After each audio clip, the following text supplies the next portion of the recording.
everyone. Thank you for coming here tonight to celebrate Refugee Week with Maribyrnong Library Service. First of all, I would like to acknowledge the traditional owners of the land where we are gathering, the peoples of the Kulin Nation, and pay our respect to the elders past, present, and emerging. Today, I'm particularly proud and excited to present this panel discussion, as three of my dear friends are here to share their wonderful yet painful experiences in Australia. So I would like to introduce them. Mostafa from Iran, a wonderful brand new dad, a fine musician, hard-working plumber, and a superb cook.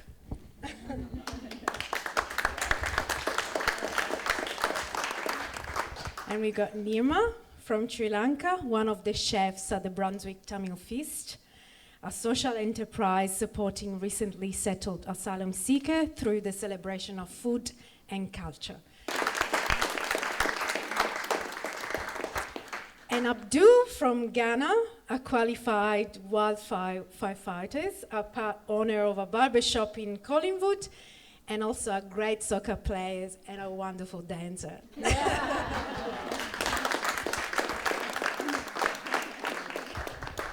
And also I want to thank Bruno Lettieri, who is always distracted, will facilitate the event tonight. And finally, I want to thank you all for coming and for supporting this event, and events like this, to raise awareness about people who come to this civilized country to seek asylum and protection and are often treated with indifference, cruelty, and lack of compassion.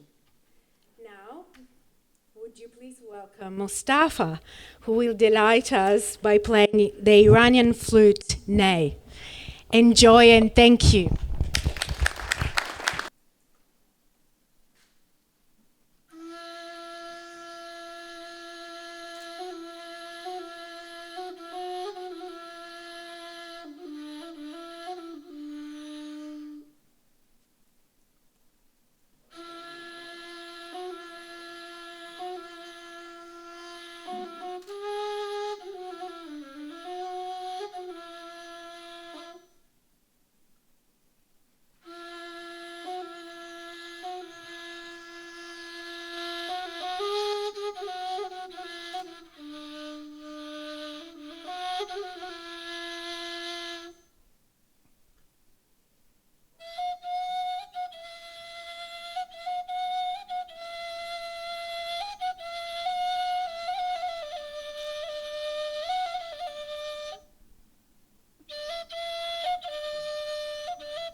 Thank you.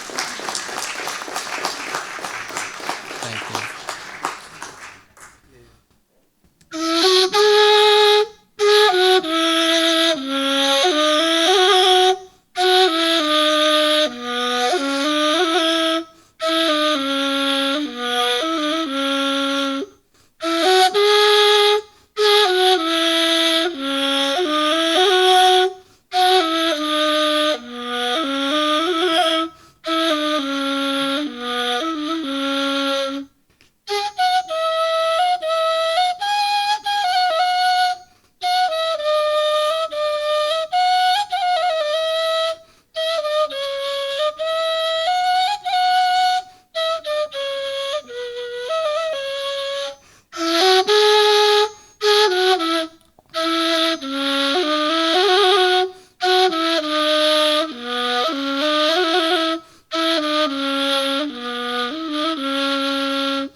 Okay, welcome back everybody. Welcome back everyone.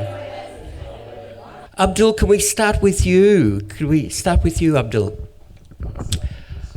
When Kiara came to you and said, I have this idea, we are going to have this discussion during Refugee Week, what did you think of the idea? Did you warm to the idea? Yes. From the start, I was like, I didn't have a second thought about it. Like straight away, I was like, yeah. Why was that? Because I want to share my experiences. Yeah. My life experiences with to the world, as you said, for other people to know what sort of experiences and other people are going through. So immediately she said, I was like, yeah, why not? You have a deep relationship with her already. She's not just someone from the library who rang you and said, our library is doing an event.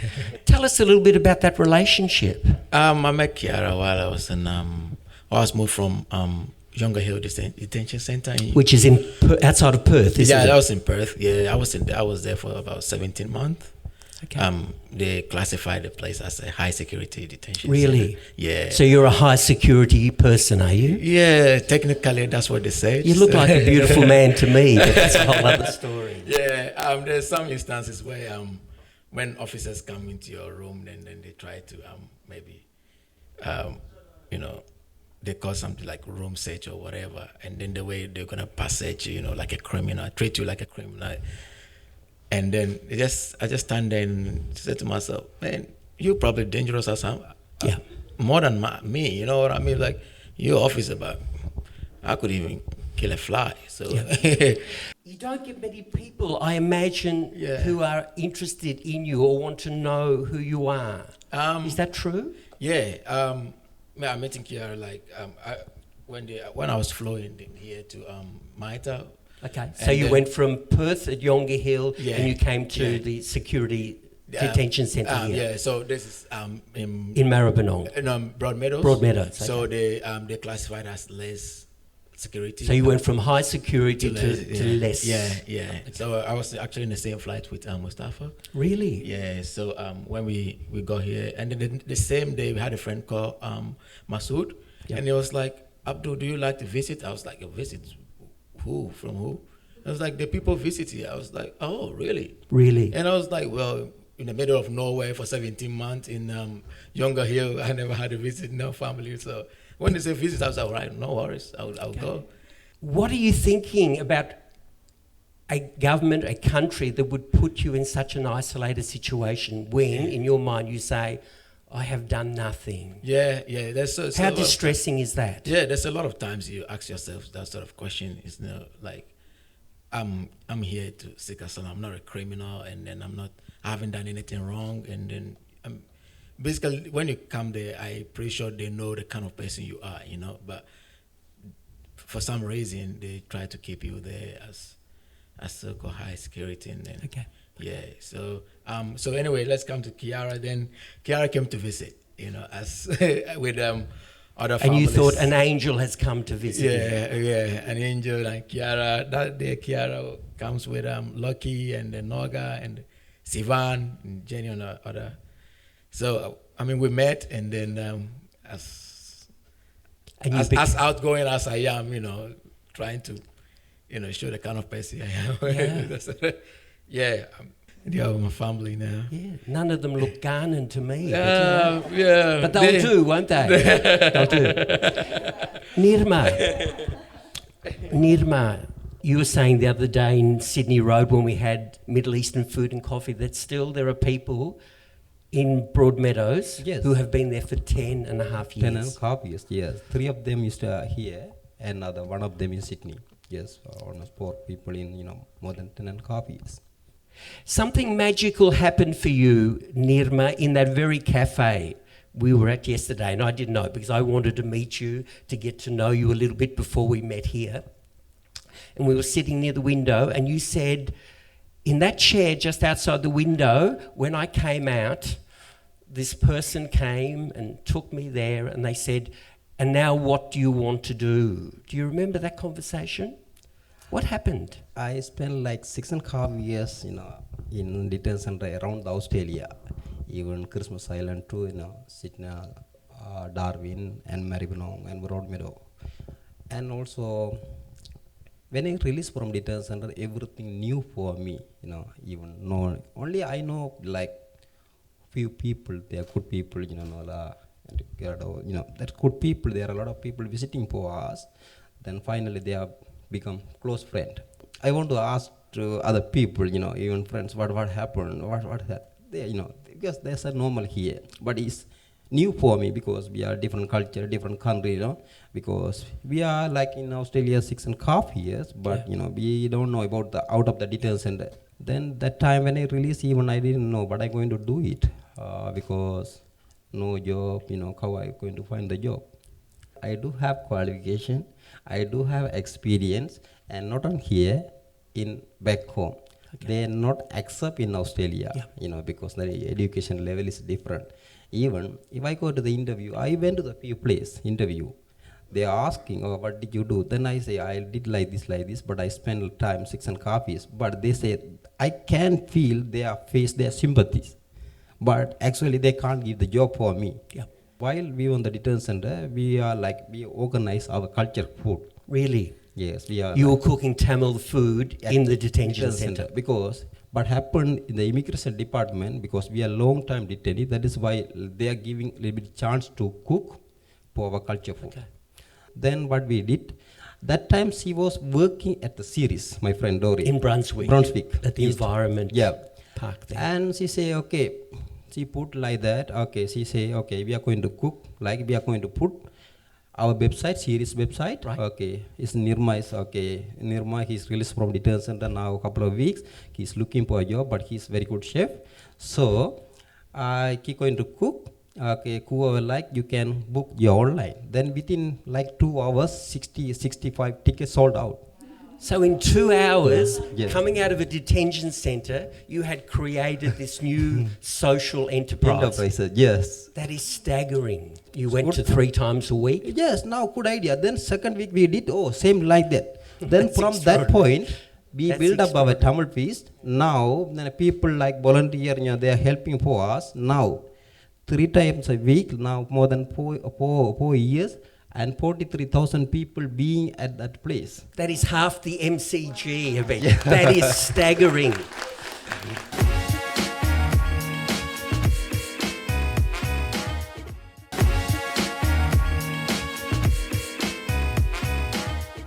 Mostafa, welcome. That was beautiful. I have never heard the Iranian flute before. Give Mostafa another round of applause for that. All right, thank you. The second song you played for your Colombian fiancée, is that right? Yeah, it's Natalie. Wow. So suddenly out of these detention centres we have all these exotic romances, you know, Iranian men with Colombian wives. And did you ever imagine that you were going to marry a Colombian woman when you were 19 in Iran? Never, actually. Just close to your mouth. First need to say hi to everyone. Thanks for having me here.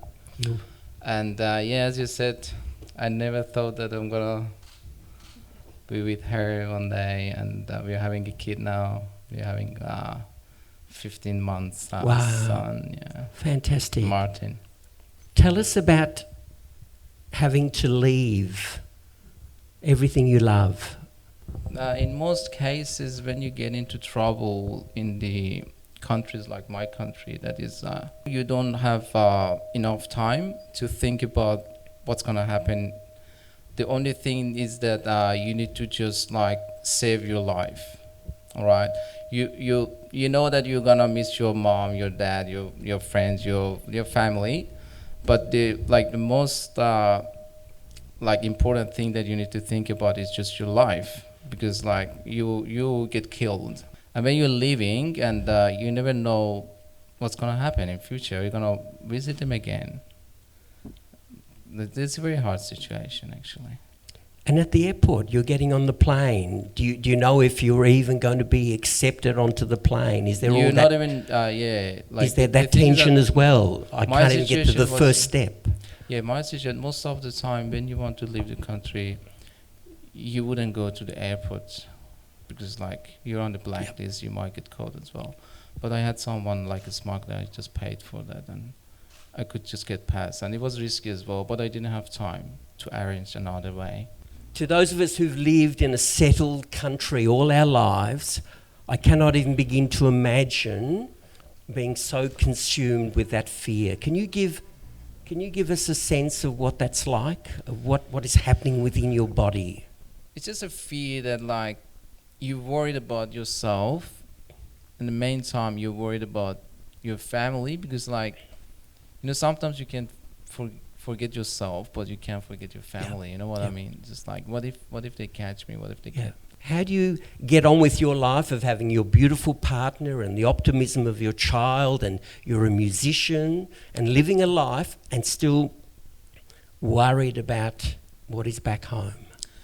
Look, it is like in every second of my life when I am living in a safe place here in Australia, I always think about my family. I have to go on because like life is like that, you know. Is it more precious now because of what you've been through? It is affected on me a lot, and but I've got a big support, Natalie with me, and it helps me a lot just to get by. Yeah.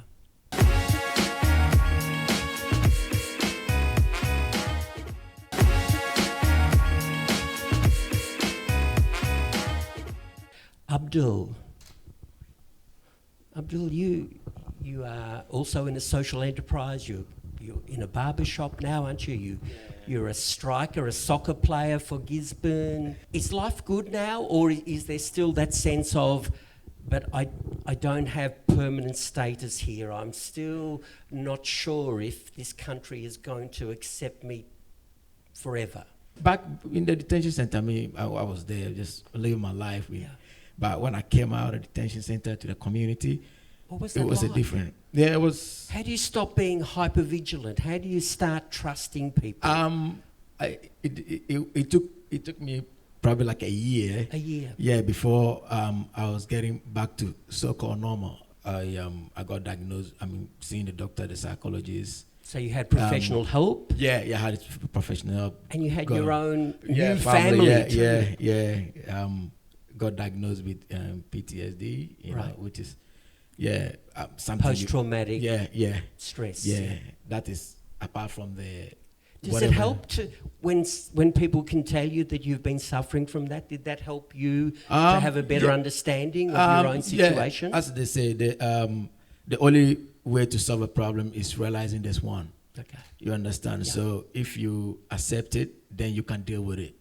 So that is how it is. That's the situation that I accept this. This is what's wrong with me. Then you know what to do to make it better. What were the first things that you did when you moved out into the community? Did you have any kind of plan, or did you rely on other people to guide you? Jenny used to live in Macedon Ranges. I mean, she lives in Wooden, the Macedon Ranges company. The beautiful Macedon Ranges. Yeah, so when I got released, I had to call her to come and pick me up because I didn't see myself living in the city because of my psychological state. You would have felt too locked in. Yeah, so too kind of locked in. So I want this like a big space to breathe, to know that I'm really free, you know. So as that kept going on, we did a bit of a traveling around just to make sure, just to help me out, like with my psychological state. Did you think it was beautiful in some kind of way, or did you find it strange? It's beautiful. As I say, back while I was in Younger Hill, I was like, so no people coming to visit us or whatever. That is in Northern, in the middle of nowhere, in Perth. Yeah. But when I come here, they was like, oh, that's beautiful people here. So I feel like I'm in a different country compared to Western Australia. Yeah. So meeting other new people here, I was like, oh, they're all not the same. And then you got a job, didn't you, with the local council? I got a job with the local council. How did that come about? So as I said, Jenny, we were driving. I was like, "Oh, these people." I was like, "Did they work for the council?" This guy, I want to work there.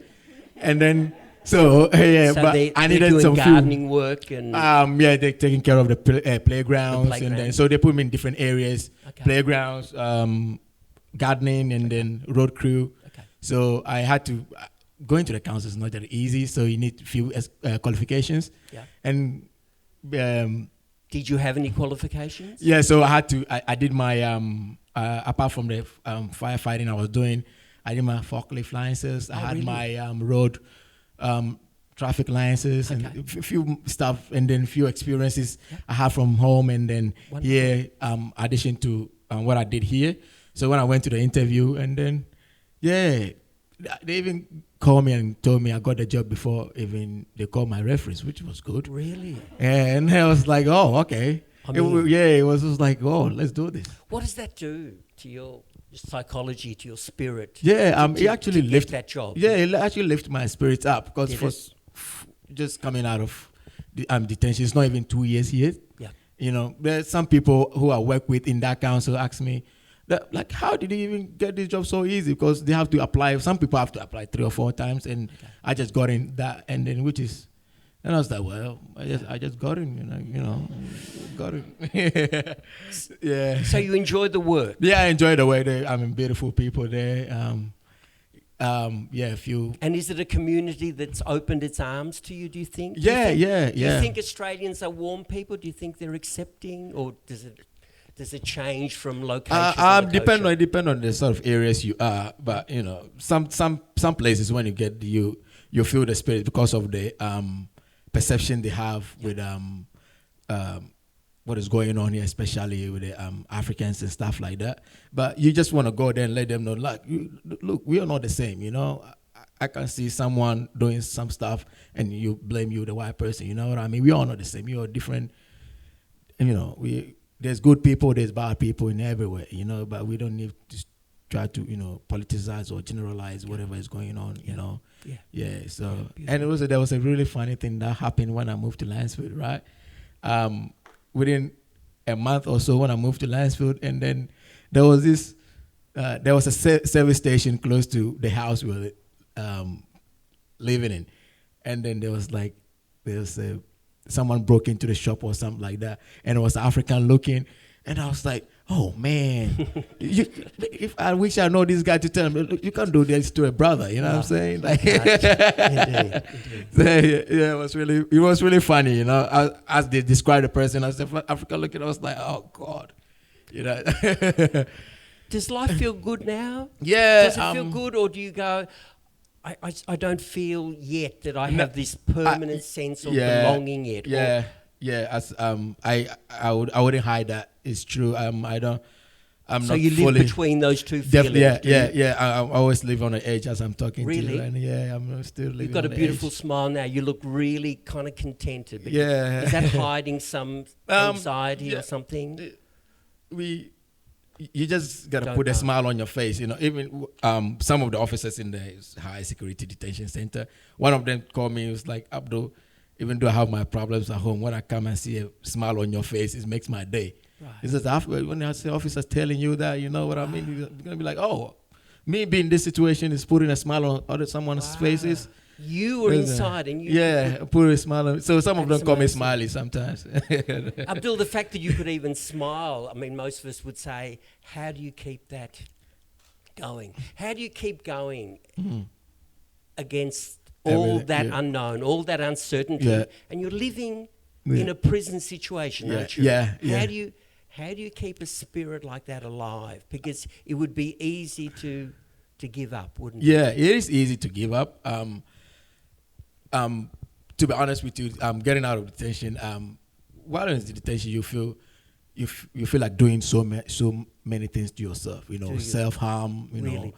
know, like suicide and stuff like that. When I came out of detention, I thought it was going to be different, but it wasn't different. It wasn't. It wasn't different. You know, I still like on the verge of doing stuff like that to myself, but I just keep saying to myself, it's gonna be all right. You know what I mean? Like, when especially coming, meeting the families I have around. You know, Lucky, Vicky, Jenny, you know, guy. So their love is really... Yeah. We meet, you know, play music, do stuff like that, dance. You know, it gives you hope. Yeah. And then, but the most important thing is inside you. You tell yourself it's gonna be okay. It's gonna be all right. You know, nothing is temporary. Like everything is that a form of praying? Is that yeah. Is it a kind of... Yeah, but as I say, prayers comes in a different ways. Yeah, you know, sure. yeah. I mean, me wishing you good luck is a prayer yeah. to yourself and to me too. You know, so it's just like praying. Everything's gonna be all right. You know, everything's gonna be just in those sort of moments where. Then there's a lot of moments where you just want to keep quiet. Yeah. You don't want to say anything. Yeah. You just want to,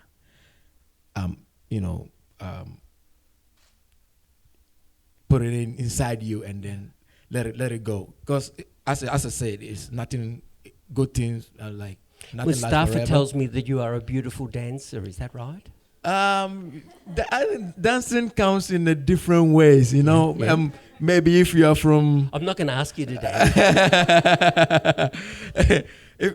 Different. When you're from maybe Iran, there's a dancing they will classify as good dancing. You know, Sure. what then Africa, what Ghana, where I'm from, West Whatever Africa. form it's in, Yeah. dancing is the ultimate expression Exactly. of being alive, Yeah, isn't it? yeah, exactly. Don't you think whatever culture? Yeah, and I love it, so I do it. Do you? Yeah, So you go dancing now sometimes, do you? yeah. Where do you Even go? when I scored a goal for Gisborne last Sunday, I did a dance and they all loved it. Really? Yeah, yesterday when I went to training, they was like, Abdul, you need to show me the move. I want to do it when I score a goal. So I was like, all So right. you're at the Fire Brigade and you're showing the moves. Yeah, I was doing it. I was.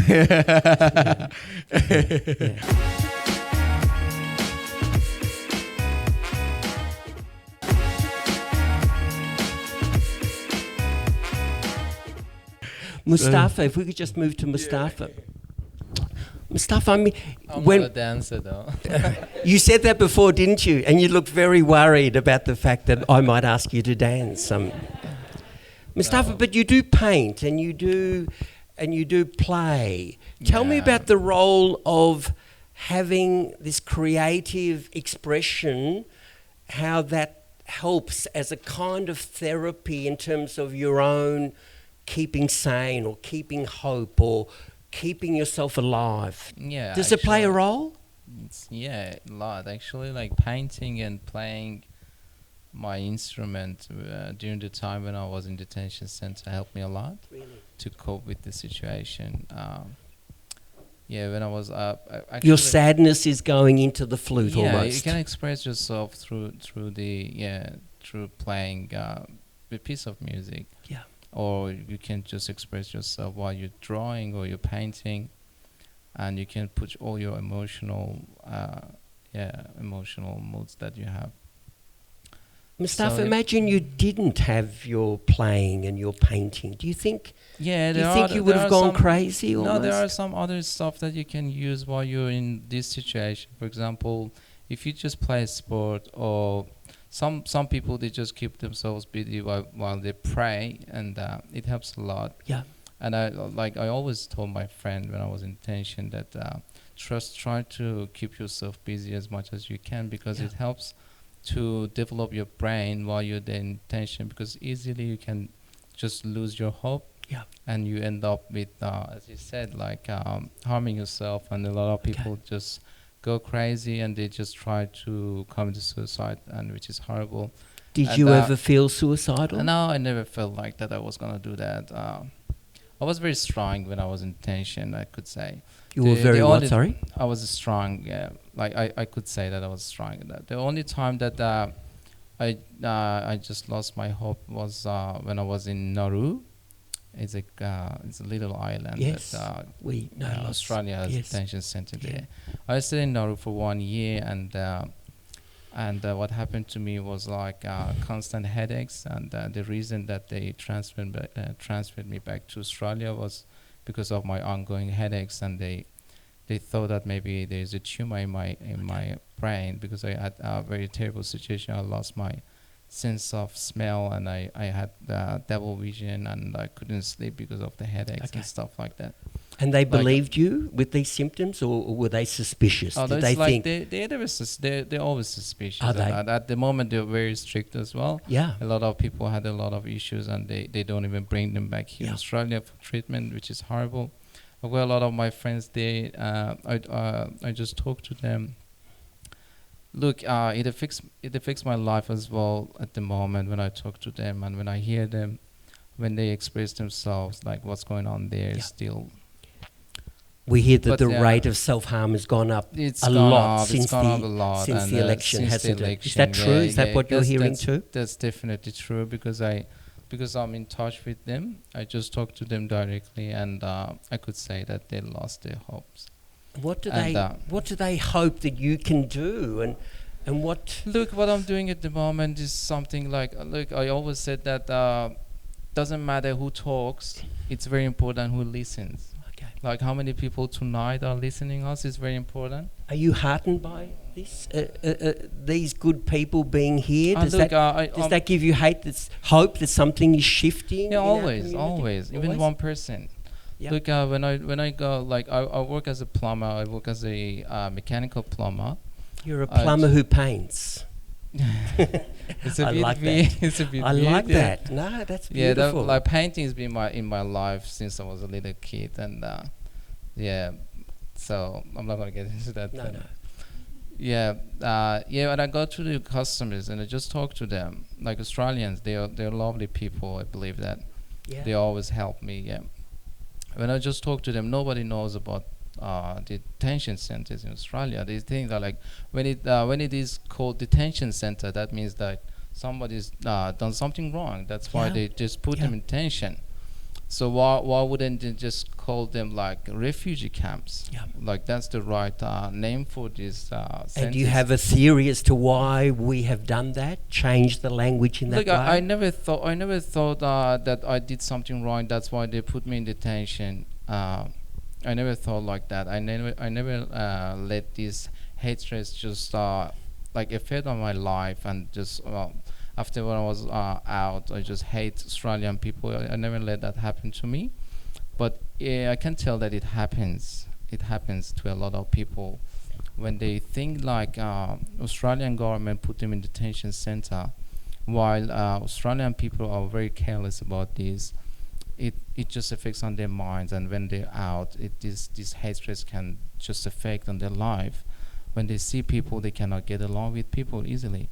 So it's not very easy that while you're in detention center in that situation, just keep yourself busy thinking like, look, I'm in detention center while a lot of people out there are thinking about my situation and they're worried about me. We need to, like Australian people also need to just raise their voice to the government, saying that we don't want this situation. We don't want people to be in detention center, especially kids in detention center, which I believe is, I always say that it's the biggest crime, like having kids in detention center, and it's still going on, I believe. They believe they bring them here as medical treatment, but they keep them in detention center, I believe. Anyway, there are a lot of people in detention center at the moment while we're talking here, while we're living in a safe place, and they think about harm self. They think about committing suicide. We need to raise our voice, and we need to just let government know that we don't want this situation anymore. Does that mean that at some stage you see some kind of activism for yourself or some political kind of way of doing that? Or do you think it's through good people gathering in this kind of way, little by little? It has started ages ago. Yeah. The thing is that the government is stronger than what we think. And it's not always easy just to get what you want from the government. You need to just get together. One hand never is enough. You need to just put your hands together. You need to help yourself and also your brothers and your sisters. Yeah. And I believe one day this issue is gonna be sorted out. Yeah. Nirma, you also carry, apart from having missed nearly 10 years of your life and then coming out, you're still not with a permanent residence visa. Is that right? Yes. What's that like? And your family in Sri Lanka don't really understand, I think, the situation that you're in. And you must feel like, I cannot tell them, I cannot burden them too. How do you keep that to yourself and keep going? Because what happened 2009, before last 32 years. Bit louder. Yes, last 32 years was going on civil war. So we are already affected. We are like displayed, area by area, So within your country, back in Sri Lanka. So then after 2009, the war all over the finish. Then we left from Sri Lanka. Even I don't want to hurt from my parents. Too hard for them. They are lost a lot of things. Their life, everything. They thought that it's okay. I am safe here. So they don't really know the situation, and you don't feel that you can tell them exactly that you're on a temporary visa at the moment. I don't want to, worry them about me, because too hard, even sometimes I can't feel comfortable here. Even how I can tell my parents. Yeah. Even they are going to worry about me more than that. Yeah. Even what happening nowadays, when I came to Australia 2009, they accept as a refugee. You were accepted as a genuine refugee at that? Yes. Okay. So then they kept me like 6.5 years in the immigration detention center. They released. After that, couple of years after that, while I was here in the community, I got interview with the immigration department. They say you have another interview. I went through the interview last year, January, yes. And they said you are now right to go home. Then they say, then after that, I had interview, then after 2 weeks, I got decision negative. Negative. They say your country is now fine. The country is now safe. Yes, safe. You can go back. So. And is your country safe? Is it safe for you to go back, Nirma? Absolutely not. Now it's come back again, couple of months. Okay. Because then here in the multicultural country, where the people can live wherever they want to. Yeah. In our country, not like that. Okay. Because we are like Sri Lankan, but Muslim community different, Sinhalese community different, Tamil community different. Yeah. They are like boundary line area. Yeah. Sometimes they can't go there. Okay. Sometimes they can't come this area. Okay. Even we are Tamil. We are living like, part of the north is Sri Lanka, part of the northeast and Sri Lanka. Yeah. So you're living with this indefinite visa and you don't know whether next time you go to the immigration for a meeting, you don't know what they're going to decide about your future. Is that right? No one guarantee because No my guarantees. life and uncertain our life and care. Okay. Because in life, in front of my face, not only me, even other people seeking asylum in Australia, there are billion of question mark. Yep. Their life. Yep. Even they don't know what will happen the next minute, Yeah. next hour, Yep. next day. Yep. Anything will happen anytime. This is our life.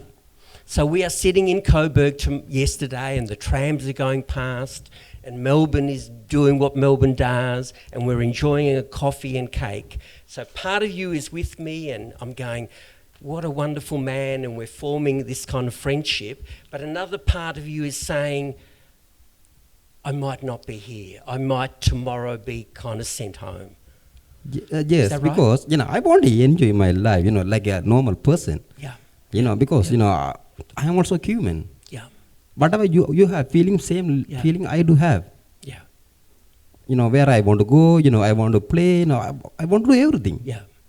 But You want to cook for everyone? yes, Cool. cook, because a lot of people they love, Tamil people they love, that is why, because Yeah. a lot of people be in over there. Yeah. Yeah. So if I see there, new customer there, I had chance to talk to them. They are, everyone there, everyone I see in their face, they're laughing. Yeah. We are like refresh our life. Yeah. Yeah. But Absolutely. apart from our personal life, back up mind, there are painful. Yeah. We are trying to forget, but Yeah. how we are How can we doing, forget? but they are. We can't go Yeah. other line. That's a life, Yeah, I understand.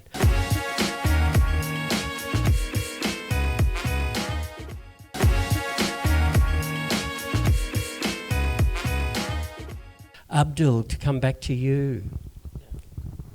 Do you feel that you will at some point be able to say, I'm Abdul and I'm a firefighter, I'm a striker for Gisborne and I'm all of these things, and you don't have to say, I'm a refugee?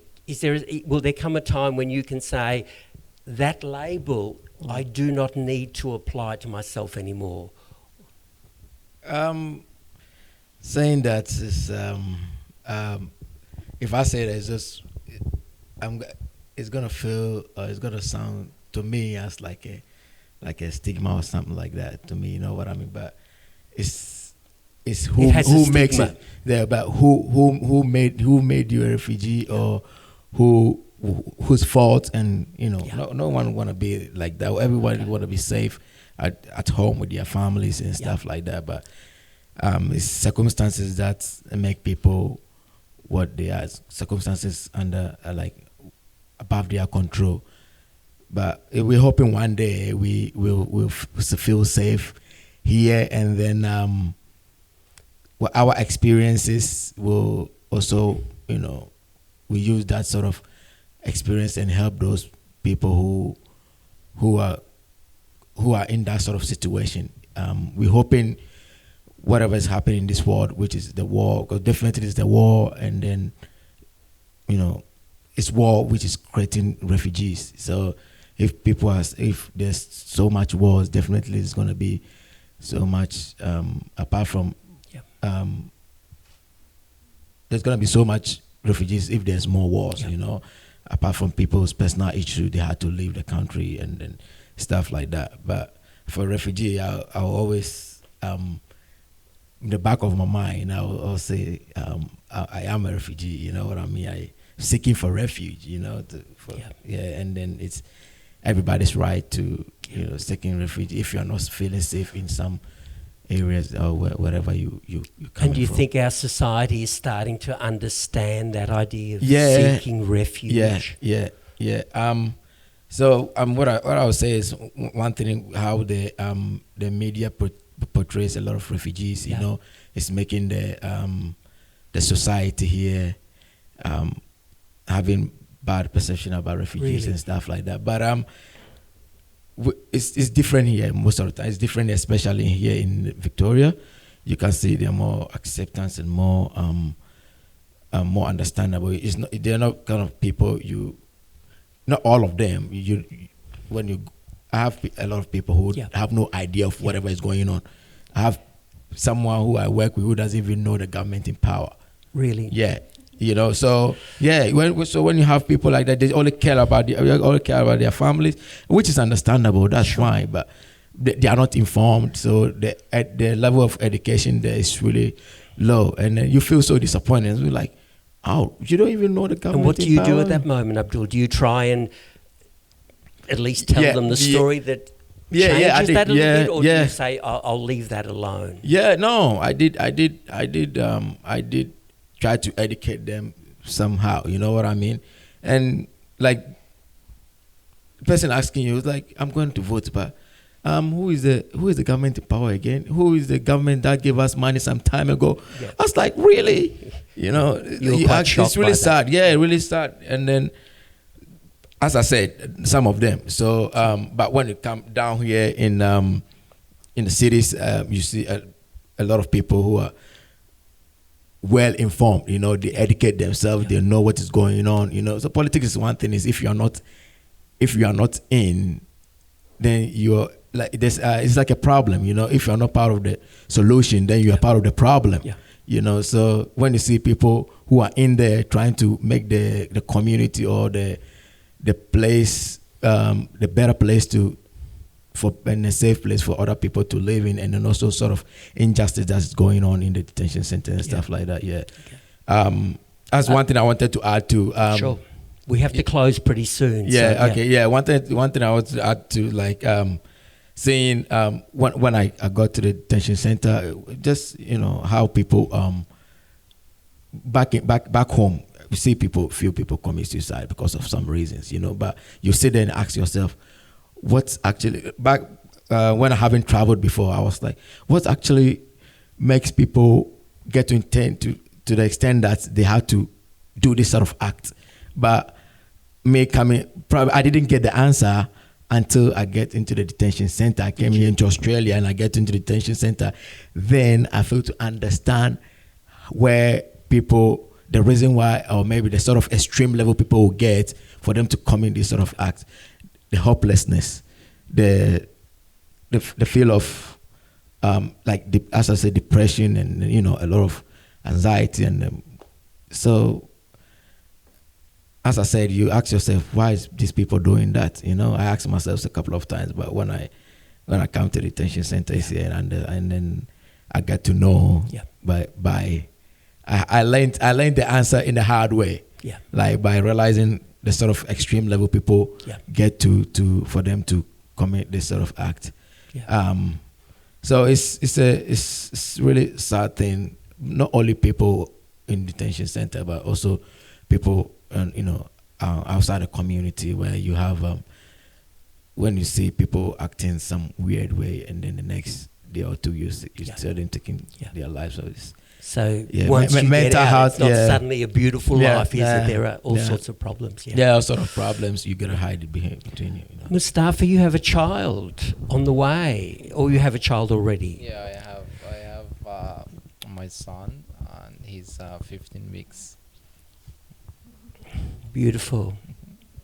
You want him to be an Australian? What are your hopes for your son?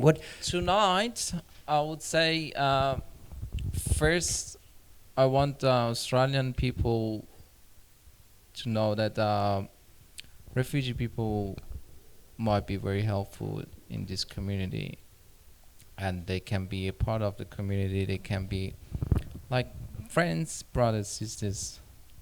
And another message could be for refugees in detention center.